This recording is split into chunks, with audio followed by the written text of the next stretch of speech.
ये लफ्ज ले लो, जो अहमद रजा से कट जाएगा ना शायद उसका ईमान आज महफूज नहीं रह पाएगा।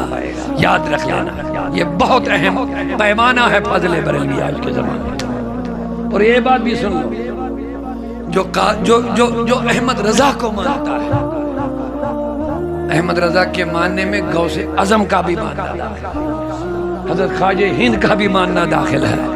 यानी जो अहमद रजा से जुड़ गया वो गौसे आजम से भी जुड़ जाता है, वो हजरत सुल्तान से भी जुड़ जाता है, वो हजरत महबूब आलम से भी जुड़ जाता है, वो शेखुल आलम से भी जुड़ जाता है, वो हजरत महबूब इलाही निजामुद्दीन दहलवी से भी जुड़ जाता है, वो सुल्तान गंजे बख्श रहमतुल्लाह अलैह से भी जुड़ जाता है, वो ख्वाजा अजमेर से जुड़ जाता है, वो सुल्तान बगदाद शाह बगदाद से मिलता है, जुनैद बगदादी से मिलता है। मुझे कहने दो, जो अहमद रजा से जुड़ गया वो सारे सहाबा के साथ जुड़ जाता है।